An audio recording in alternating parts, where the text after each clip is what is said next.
মহাকুম্ভৰ আজি পবিত্ৰ স্নানৰ বাবে এনেধৰণেৰে আগবাঢ়িছে অসমৰ ৩গৰাকীকৈ ধৰ্মীয় গুৰু তথা অসমৰ একাংশ ভক্ত বৈষ্ণৱ। আজি এয়া আপোনালোকে দেখিছে সন্মানীয় সত্ৰাধিকাৰ ডক্টৰ পীতাম্বৰদেৱ গোস্বামী, সন্মানীয় ধৰ্মগুৰু স্বামী কেশৱ দাস ডাঙৰীয়া, আন এগৰাকী সন্মানীয় সত্ৰাধিকাৰ ননীগোপাল দেৱ গোস্বামী ডাঙৰীয়া এখন সুসজ্জিত ৰথত এনেদৰে আগবাঢ়িছে। হৰি নামৰ মুখৰিতে নামেৰে মুখৰিত হৈ পৰিছে এই প্ৰয়াগৰাজৰ আকাশ বঁটা। ঢোল তালৰ ধ্বনিৰে মুখৰিত হৈ পৰিছে প্ৰয়াগৰাজৰ আকাশ বঁটা।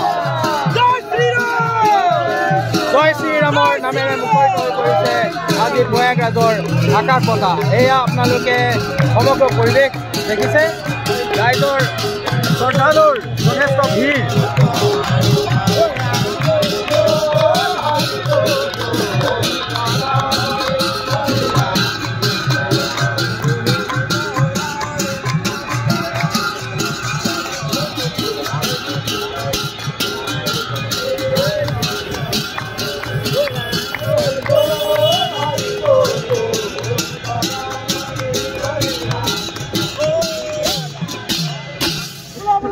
गोविंद महाप्रभु की।